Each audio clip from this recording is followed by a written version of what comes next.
I'm gonna record this too for YouTube. I don't know if you can see I got this thing going. Yeah, how are you doing that? Well, I tried to live stream it and it wouldn't let me. It said my account's not ready yet, which I thought was bizarre. So I'm just gonna record it and upload it as well. Okay. I don't know. Just try something different. What's going on, Evan? How you doing? Good, good.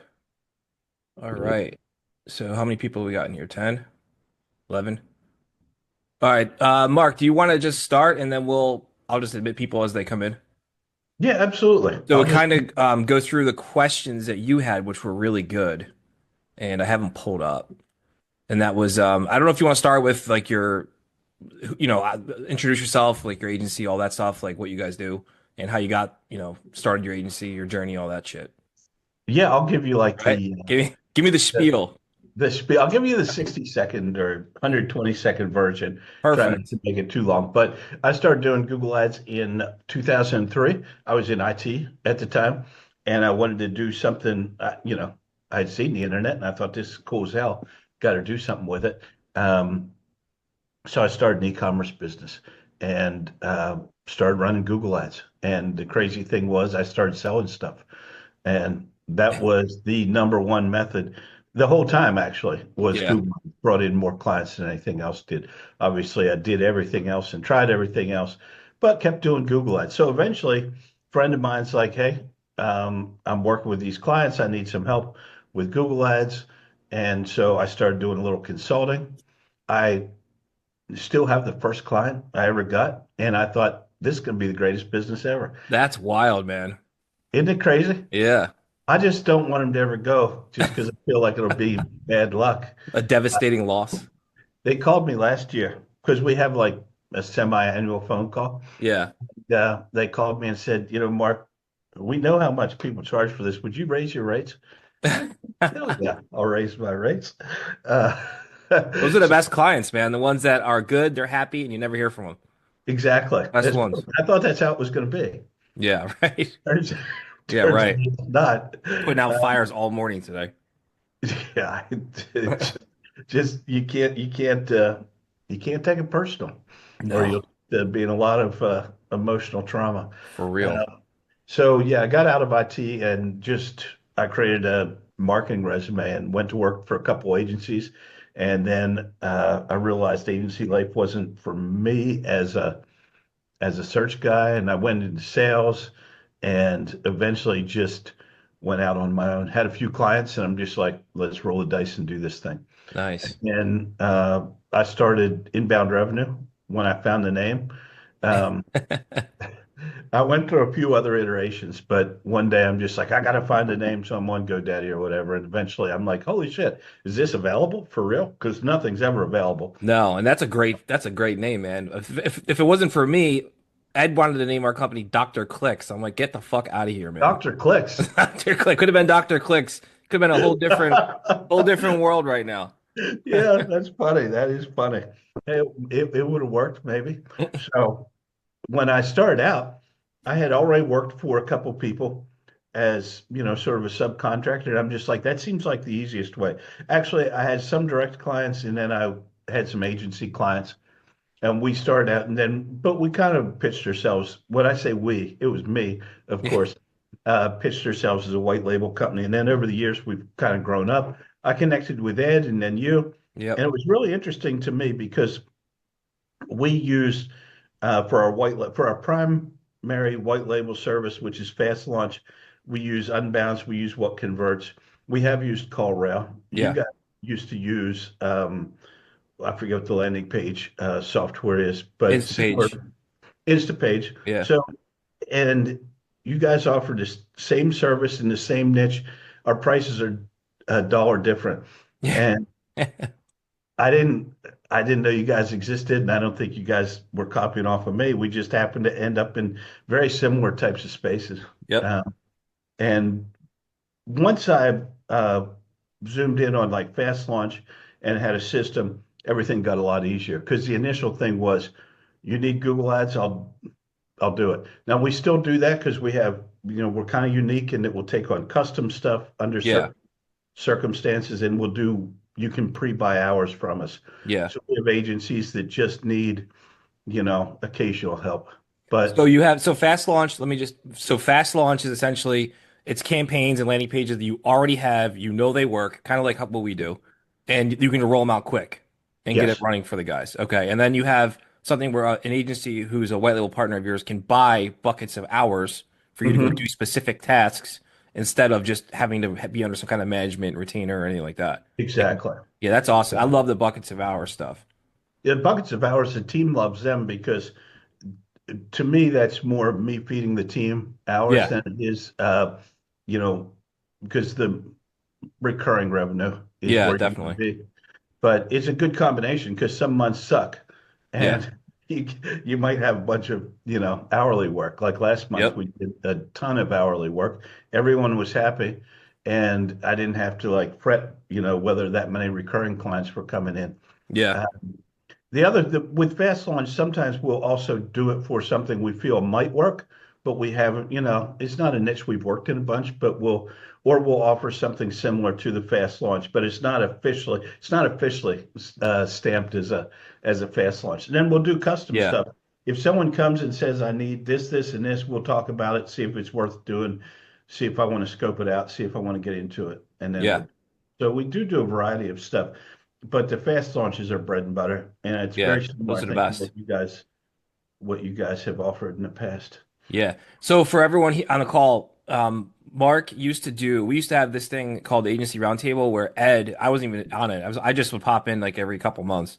Yeah, But you used to talk to my us. partner Ed would interview Mark, Nick Kramer, and Dustin, right? I think that was just, Yeah. yeah. Hmm. And they would just kind of shoot the shit and just talk PPC every week. I think it was Thursdays, right? For a little bit. And then, Yeah, then it got moved to Tuesdays, and then it got moved to Ed got too busy. yeah, and then Ed got too busy for all of us and stopped doing Yeah. it.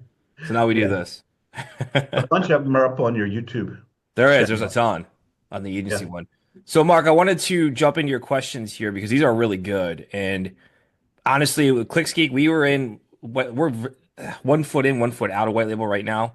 We have a couple big guys who have, a couple dozen accounts with us, but we don't really go for the one-off stuff anymore. So this Hmm. is really important information to have when you are thinking about outsourcing to an agency because there's a lot of unscrupulous characters out there who will take your money and tell you they can get results for your clients, and then they end up fucking up the campaigns, and then in turn your clients get mad at you, and then you can lose the clients. So all of that stuff is obviously not good. So the first one, Mark, that you put here was when should you consider using a white label provider? And I think that's a great question. At what stage of the agency that somebody has should they consider a white label offsetting, offshoring that essentially? Yeah, I think that we run into several circumstances. Someone who is a contractor, really, quote unquote, there's that difference between a contractor and an agency. And an agency to me, like I wasn't an agency, even though I put up a website and I said I'm an agency. Wasn't Yeah, an agency until I had systems, processes, team. That's what I view an agency as. exactly. Um, so when you're a contractor, you might be an SEO person, but you have people that are, you know, want to work with you on their Google ads. And oftentimes you should do that to protect yourself because if you're not offering Google ads, but the client wants it, give someone else an opportunity to come in and snipe. The Yeah, contractor's a little hard though, because contractors are typically they've got a handful of clients, they're very touchy-feely, they don't have a lot of systems. So you really have to be sure when you're hiring someone, you understand you're not hiring a contractor, that you can just blow up 24/7. yeah, That you're working with an agency. And then very similar to a contractor, it's just an agency that specializes in a niche or specializes in a service, and they don't have strong Google Ads skills in-house, and they're looking to outsource it. And then the third one for us is just an agency that is got a variety of needs, not anything particular. They just need someone to look at their Google Ads campaigns. They need audits, they need builds, that sort of thing. I yeah, don't know if I answered my own question, but when you look for one is when you have a need that you can't fulfill and you don't want to build in-house that resource. You don't want to learn it yourself or you don't want to build yeah. out the team. I find a lot too with white label is education. As far as questions, I like your mug, dude. I like that. You like Eagles. that? I love Yeah. it. Nice. So I find a lot of it is educating these people. So we have a lot of white label leads come through, and we'll build that relationship with them for sometimes months before they even bring us a client because they're just asking Right. questions and I feel like it's a big piece of that is education as well. So you want to ask questions to these people, not just go sign up and have them run your clients' campaigns. You want to know what the hell they're going to do, how they operate, what their optimization schedules are, like all of that kind of stuff. I feel like is important. The But sales process is totally different. Most of our initial conversations are educational. What do you guys do? How do you do it? Who are you? That sort of thing. Because I can't close a deal because I'm not talking to the end client. I'm talking to the yeah. agent. Exactly. So I'm That just kind of trying to leads make in sure. that kind of leads into the next question I have, which is how do you vet, right? Like how do you vet a white label agency? Because I feel like that's kind of where we're going with this anyway, but that's huge. Like if you can't vet somebody, like they say they have some reviews and they're, you know, pasted on a website somewhere and you can't verify the people or anything. I don't know. That's a tough one. I think the hidden secret to that is ask an agency what their processes are and how they do things. And if they don't have those things, Yeah, they probably don't know what they're doing. I agree. Yep. It's also important to ask those things because you might not like their processes, or you might have to adjust your processes to theirs. Yeah. But to me, that's a huge one because we all put up case studies. Yep. Everyone puts up case studies. No one puts up case studies of clients that didn't work. So we're just putting stuff up there that puts us in our best light. So Yeah. case studies alone is not enough. I think you want to understand, what you do, how you guys are structured, what optimizations look like. The difficult part is if you don't know anything, you Yeah. don't know the right questions to ask. Yeah, that's true. You're not really sure which direction to go. I think it's all a hybrid mixture too of case studies, of branding. Are you on the internet or are you nowhere to be found? You know what I Right. mean? I think it's suspicious if you say I'm on white label Google Ads agency and I have, we work with hundreds of other agencies, right? But then you can't find a footprint of them anywhere. They're And not on it's like red social. flags are going off. Yeah. It's like, okay, what are we doing here? Who are you people? You know? When I work with someone, we all get the same thing. You connect with someone on a social platform and you're getting pitched 3 minutes later. But for me, I want to see that I want to watch someone for a while, see what they're posting, see what they're talking about, see what their YouTube channel is, whatever it is, to sort of follow them, get a sense, and then you get a sense of their credibility Yeah. after a bit. Yeah, definitely. So when do you think is the right time for someone to if they say let's just paint this as somebody with a small agency, right? They just got started, they got a handful of clients. When do you think is the right time for someone to be like, "Hey, listen, I got people asking me now for Google Ads," and start looking for a white label provider, or should they try and figure out themselves and build their own systems? Like, how do you segue into that? What do you think? Yeah, I guess it depends what everyone has a different goal when they set out in this business.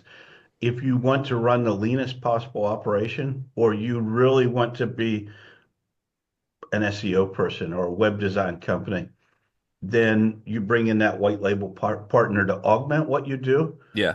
Now, some people are, and these are the least successful ones I see, they're running a sales organization. They have no marketing agency to speak of, and they're literally just a lot of that's gone to the wayside because all those people were taking, courses like three Yeah. years ago.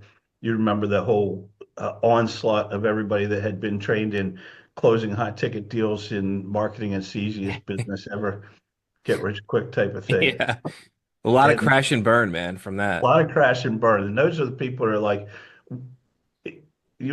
as far as me vetting a potential agency, if they're asking me like what our guarantees are, how many leads a month, what the costs are, what the return, what the client's ROI is going to be, I'm like, you obviously don't know the marketing business very well Yeah. because if you did, you'd know that no one could tell you any of those things. And if you're the agency of record, you should know some of that stuff about your client. Yeah, man. So we actually got a question pop in real quick from Beautiful. Ruben. He said, why use a white label opposed to a real agency? I don't think you understand what white label is, Ruben. So white label is Mark's fulfilling your client's work, but your client does not know that Mark exists. The client thinks you're doing the work. Or That subcontractor. subcontracting, yeah. Does that make sense? And he has something else too. He said you have to provide a lot of guarantees. You should never provide guarantees in any marketing thing ever. He said, no, I meant many people want to open up a white. Open up a white label. Gotcha. He said, I think he means why start a white label agency? Well, you start it so that you can not talk to clients. The number one reason. And so that you can theoretically have a flow of clients. Like we'll have clients come to us like we did last night at 10 o'clock that we've never talked to. It's an agency that signs somebody that we work with. They go and place the order Yeah. online, and so it's a source of revenue. It's a source of clients where you're doing a different type. Your sale is to the agency, not to the Yep. direct clients. Disadvantages are that you're not going to be able to upsell if you want to those that end client because it's not your Yeah. client. There's also a danger with customer concentration, right? So if you have like if say you get a big white label and a guy brings you 25 accounts, 30 accounts, that's a Hmm. big concentration of your revenue now that if that guy leaves Right. or you piss him off or something, he's taking all his clients with him. That's a big hit that you're gonna take. Yeah, we like to Vessel, spread thin and wide is yeah. preference. So you gotta keep. I mean, we've actually turned down people before because the concentration was too dangerous because we have to hire so many people to fulfill. Well, then you get into the old marketing agency issue of like hiring and firing and hiring and firing, and you don't want to do that just from a business perspective. It sounds good, but Yeah. you have 50% of your revenue coming from one client. Yeah. So Fessel said, how does your onboarding structure look like? Do you do it in stages? Like we do it in stages. We have stage 1 through 4 of how we walk someone through an onboard. Well, we probably do have stages. I never thought of it that way. It's basically you can order right from our website. We have a combination of WordPress and high level Nice. ordering. And then it automatically zaps into our Slack and into our ClickUp. And as soon as you place the order, it takes you to a thank you page, which has a link to an intake form. You fill out the intake form, that goes to us. Then my team reaches out to you and we start the process. Now Yeah. we don't onboard as fast as you do, but we get people up within a few days Yeah. That's still good, man. Some typically. people it's, weeks it can be to onboard a client. All right, so another one we got. Mark, what was your most used way to find new clients when you first started? Man, I did everything. Yeah, me too. Honestly, I still do a lot of everything, Yeah. but it was a lot of personal contacts and a lot of reaching out to. I'd been in the industry for a little while, so I Yeah. reached out to people. And it's one of those things. Once you start, shit does come to you. Just Yeah. A uh, lot of ours was joint ventures, right? We would just go into Facebook groups and help people do things or sort things out or answer mhm. questions. And they're like, hey, how can we work with you? And Ed and I, it was just Ed and I at the time, and we did that for Jesus, years. We did that. A lot of Yeah. joint venture stuff, and we built up the white label side. So, quick story. When we got started, I don't know if you guys, for you guys who are SEO guys in here, you might know the name. Do you guys remember Cotton Grammar? I think he's still around. He's like a big time SEO guy. So, anyways, he was doing white label, and this guy had like this meteoric rise in like a couple years ago, where he was getting all these clients through, but they were through white label, right? So he would have these big agencies come to him, and they would white label all of their SEO through him. And this guy got to a point where he's making like 7 figures a month or something like that through white label. So Ed and I were like, oh, we can do that. We can do that. Surely we can do that with PPC. So we started heavy into white label then, unaware of all the problems that come with scaling white label. Because Mark, you know more than anybody, there is at scale things start breaking and falling apart, and support becomes almost unscalable, right? At some point, there's just so much partner stuff coming in, and a lot of Mhm. that is education, like I said before, that it becomes like a nightmare. So that's kind of where I think this was circa 2016 or 17. We kind of took our foot off the gas with white label stuff, and we started really laying into retail heavily. And now we're like 90% retail. But it seems attractive. And kind of sidetracked because Ruben asked, someone just starting out.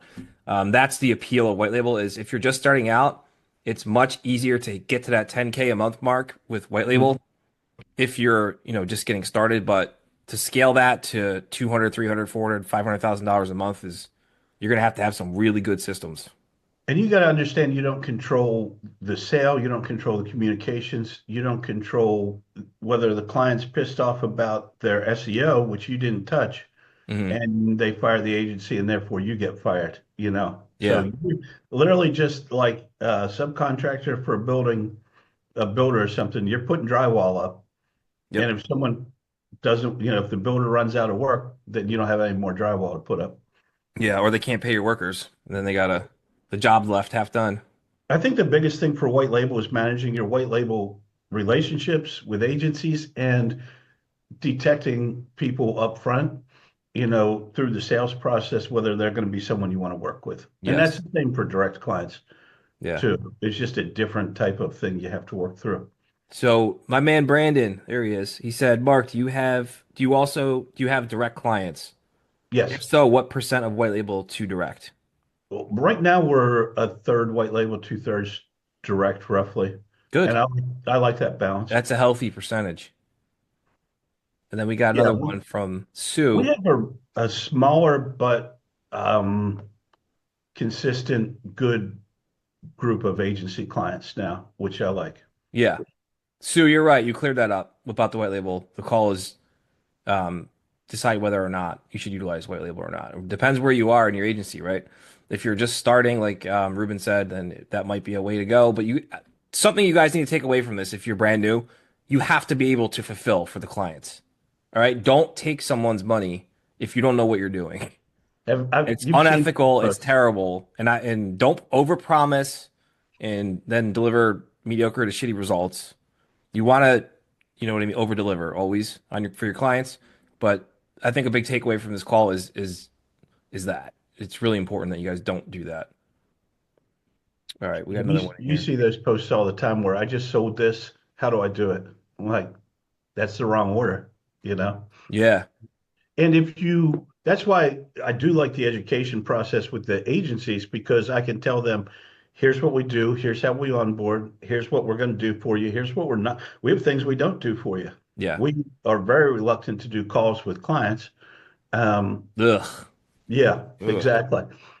We do some client calls, but some people are looking for someone to outsource everything to. The other thing is we don't white label other services. Yeah, We do Google Ads. It's our primary lane. So that's the only thing we do. So if you're looking for someone to outsource everything to, so you have to figure out whether your white label agency is a good fit yeah. for you. I agree. So here's a good question from Sal. He's interested in why you would have retainer clients versus pay per lead. And I can answer this easily, but if Yeah. I'm anxious to hear that. Well, pay per lead's a pain in the ass. And it's as it's as unknown whether I can get a lead, pay per lead at a cost that's profitable. yeah, And it is whether I'm going to make your marketing work. I mean, there's a difference too between marketing Joe's roofing, and everybody knows Joe, yeah, to creating a site to compete with a brand. Angie and everyone else and the local roofers and try to generate leads and then resell them and then still make money and then deal with the client who said, this wasn't really a lead. I didn't close it. I hate you, whatever it is. Yeah. Are those some of the same issues? Yeah, so Rob? my biggest thing, and the reason we've dipped our toe in it before, Mhm. with niches that we found where we can get leads for like $6. You know what I mean? Because then it makes if you can get volume of leads for $6 and they're decent quality leads, then it makes sense. However, those days are pretty much gone. And this was back a couple years ago. The biggest issue with selling leads is the number one is the billing nightmare, and number two is tying that into disputed what's a lead. Because most people don't understand what a lead is. We have so many people who will come to us, clients, and be like, do I get a refund for this lead? Like this is not a real this was somebody who didn't close or they're out of my location. Like no. Like that's not how Google Ads is not like that. If you want to get refunded for shit, then you got to go do local service ads, right? And hopefully you get the refunds.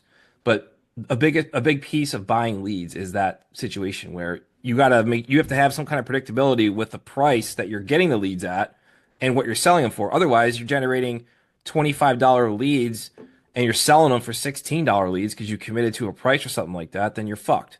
Because now you're losing money on selling these things and you can really lose your shirt really quickly. So it was always too high risk for us. Not to say that it doesn't work.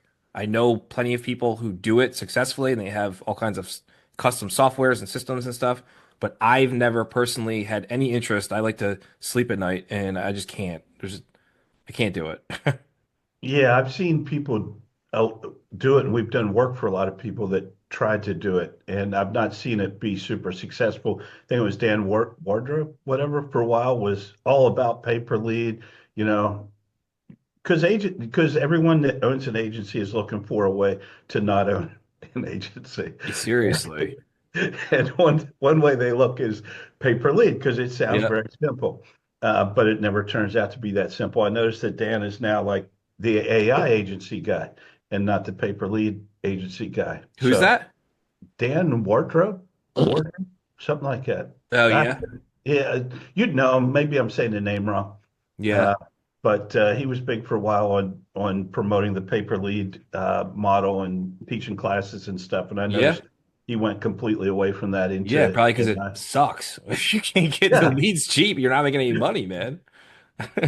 I'm you thought. like, and I'm barely involved in day-to-day stuff like anymore, like actually working on an account unless it gets escalated to me for, a serious issue, then I'll look at it. But even me being removed and having Google Ad School, right? I have this if, just because it's fun. I like doing it. It's the only reason I have it. Um, but like just having an agency, it sounds really cool, except it's super fucking stressful, right? If you don't have, and this is with systems in place and a support team and like all this other stuff. Like when you're just starting out, it's rough, man. Like it's you Oh, gotta it's brutal. you're wearing every Absolutely hat. brutal. You wear every hat and nobody is very happy with you, because you're taking on clients that you don't know how to take on clients, you don't know who to take on, but you know you got to eat next month, so you're taking on everybody. You are. And then Ruben said, Mark, I love your website, by the way. He works in HVAC. Oh, Brian, what's up, buddy?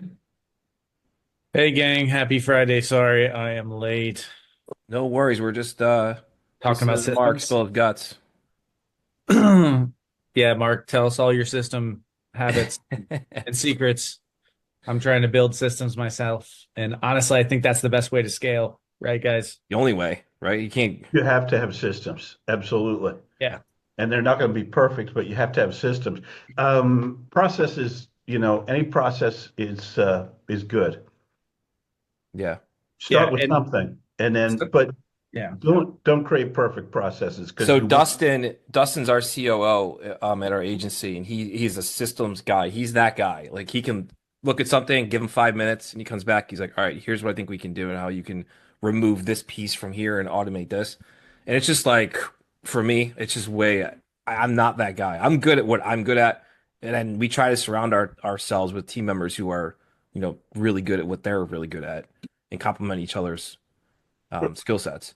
But yeah, that's what sorry, that off topic, but that's what Jake was saying. When do I hire? So Jake, you got to hire when you can, man. And the first thing I would hire for, honestly, is to get the actual onboarding off of your plate.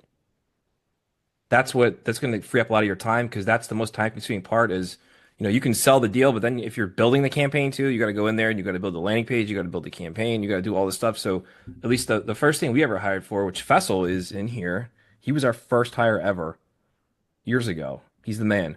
And I taught him how to onboard.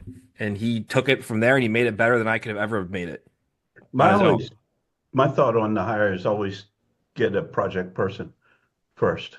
Because Yeah, everyone hires the person that does what they do, thinking, I'll hire a Google Ads guy, it's going to make my life easier. But now you just have a Google Ads guy coming to you as well as your clients coming to you, asking yeah, you what the hell to do. So if you get a project person or an account manager person or someone that can onboard, it takes stuff off your plate instead of adding definitely. things. Support's a big But piece of it. But so when we were originally started, Ed was front of the house, right? Ed did all the sales, Ed did all the customer support. He would just email with questions. So I was onboarding, I was building landing pages, setting up all the tracking, I'm onboarding the client, and then optimizing the clients. At one point, I piled everyone into Friday. And on that Friday, I would go and I just bang through like 60 accounts and touch everyone's account for the week and make sure they're on the rails. And if they're not, work on them further. But that was a terrible strategy. I don't know why I did that. But don't do that if you're starting out. The Um, other thing I'd say on processes, sorry to interrupt you, yeah. is don't try to create perfect processes. Just create something, go with it, improve it over Yep. time. I've seen people who are like, I'm going to launch in like as soon as I get all these systems together, and they're spending like hours and hours, phone call after phone call with me trying to figure out every, like, it doesn't matter. It's not going to work that way. And Yeah. in reality, Yeah. get No, something in place. the Yeah. first I think the first piece, the first reason position we hired for was the onboarding because I told Ed like, dude, I'm fucking done. Like I'm answering questions all day. I'm building these campaigns every day. Like I like need someone to help like just take this off of my plate. The landing pages at the time were the biggest time consuming piece because I was doing all of that stuff myself. Now we have a couple people who do the landing pages and it's like a nice assembly line where it's all done. But like when I was doing it all myself, it was like, you know, overwhelming. But Yeah. I don't know. I'd I'm never did psychotic. I landing love pages. working. Yeah, I never did landing pages because I can't do design. So I always hired that out. Yeah. But that's why we did the onboarding first as the first piece. But if you're going to hire support, it depends how much support you're dealing with. I mean, my agency, they don't even let me talk to clients, right? Every answer I give in an email thread, they put it through ChatGPT to make it softer because how I talk to you guys is how I just am. It's just who I am. And it's not, appropriate, professional. I don't know. But they call it the Rob filter when I answer emails in the rarity that I do. But yeah, so if you're gonna hire, man, just look at where your choke points are and put someone there first to alleviate that. That's what I would do. So we Now the got other, when it 7 minutes left, Mark. If anyone has questions, or Mark, if you want to go into something. last thing I'll say, everyone can ask questions if they have them. On processes, if you're white labeling, you can lean on your clients, on your white label providers' processes and say, we do, these are our processes. We do this, this, this, and this. And really all you're doing is selling and closing a deal. So, and people don't have to know the nitty gritty, every last bit of it, but just to know, hey, here's what's going to happen. You're going to place the order. We're going to have an intake form, blah, blah, blah, blah, blah, blah. Yeah, That sort of thing. And it gives you something to lean on during the sales process and to help your clients feel more better about working with you. yeah. I mean, that's what it's all about at the end of the day, right? Is to not pull your hair out and keep your clients happy. But what do you think? And this is no one asked this, but I'm just curious. What do you think the worst niches to basically the niches to stay away from if you're for the new people here who are thinking about starting or getting started or learning Well, Google some ads? people might disagree with me. Attorneys, Yeah. um, locksmiths, What was that? locksmiths. Locksmith. That I don't know what happened to that space, man, but that used to be like printing money. And then all of a sudden Google cracked down on them and they were just like, Jesus. They're tow truck driver, like locksmiths and tow trucks. We can get leads for all day long. Yeah. It's dealing with tow truck people and locksmith people that's the challenge there, not the fact that you can't. Plus, apparently, the locksmith people are all, I'm just speaking from what I've heard, cutthroat and clicking on each other's ads all day long and everything else. So, those are a couple of like attorneys to me are always, I do have a couple of attorney clients. They're business attorneys, which is a nice niche, or I Yeah. like DUI, but I hate personal injury and I hate I anything won't. Yeah. I where think they we send just, you the personal injury that we thanks, I get. appreciate that. We just lost a big criminal attorney that I What's had that? for, I just lost a big criminal attorney that I had for years, and it was kind of a relief. Kind of sucks to lose the revenue, but it was like Yeah. Yeah, but now you'll sleep when at it night. worked well, it worked great. We were doing 200,000 a month in sales Yeah. for them. But then what happened was they were getting it's criminal, mostly sex crime defense. Yeah. This is the one I looked at, right? No, this was a criminal attorney. I never Yeah. touched this one. But anyway, they would get calls from people that don't have money, right? Like Yep. they were like, I need people to have $50,000 right now to spend, and so it was a couple bad months and we ended up losing them and it sucks to lose that revenue, but at the same time, it was like Yeah. I would get calls every single day, And every that's a single lot, man, mentally for your team. Like it's just yeah. like Mhm. We have Bad people news like that. is that they kept our high level, which they did before on the Yeah. page. So I see all the leads and I still see the Google ads because they trust me. They like us, Yeah. and the new guy just took every keyword and made it broad and did a PMAX broad campaign. Oh God. Ran it They'll be 24 back. hours a day. Sorry to say, they'll be Yeah. back. Yeah. Now they're getting extra bad leads. Spent $10,000 so far in the first week and didn't get a single good lead. So Oh God. A lot of That's rough, conversions, man. though. A lot of conversions, I'll bet. oh yeah, lots of conversions, lots of job seekers and uh, people wanting to Always sue PMAX is all job seekers. job It's seekers and people wanting to sue their credit card company for a late charge. yep. People are nuts. All right, we got 3.5 minutes left. Mark, there's a couple more questions. What's your top three favorite niches to work in?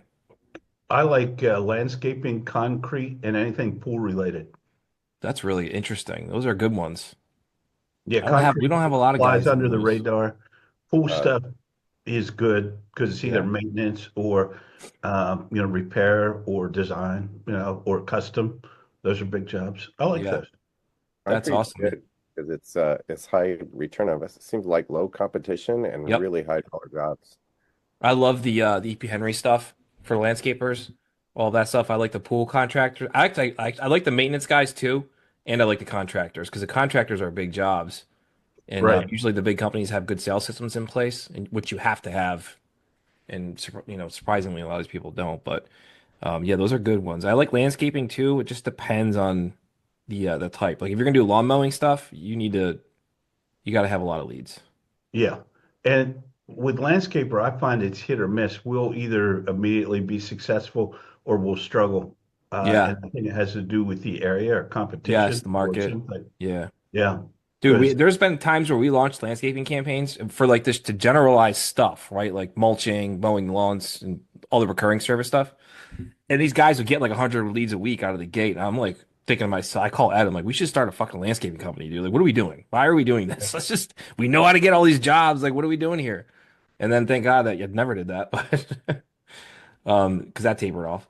But yeah, back in the day, it used to be so easy. Someone said, "Do you ever do dispensaries?"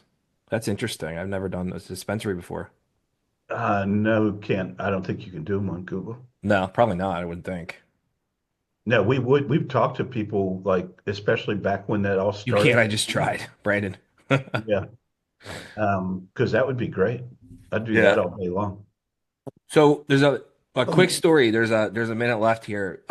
Brandon is interesting, right? Brandon sent me an email. Brandon, what was that? Like 4 years ago, 3 years ago? 2021, yeah. 2021. He sent me an email. He's like, dude, I'm in college. I want to have an agency. And I was like, all right, well, grab the course. And he's like, I don't have any money. So I gave him the course. I gave him all the courses.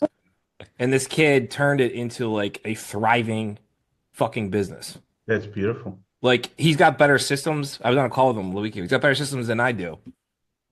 Dude, I learned from you guys. And Mark, Yeah. I've actually used you right before I started my agency. I remember watching your YouTube videos. I think it was like you were sipping wine and doing Google ad audits or something. What was that called?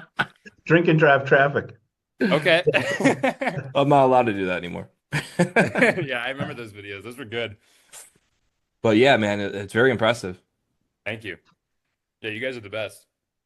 No, you're the best, Brandon. All right, guys. Everyone thank Mark. He's out of here. It's Friday. Go enjoy the weekend. Have a great weekend, guys. I'm going to Thanks, get a Mark. haircut. I'll see Thanks, you guys brother. in the school. I'll post this in a little bit, all right? Okay. Take care, brother. All right, Thank guys. you. Thanks, Mark.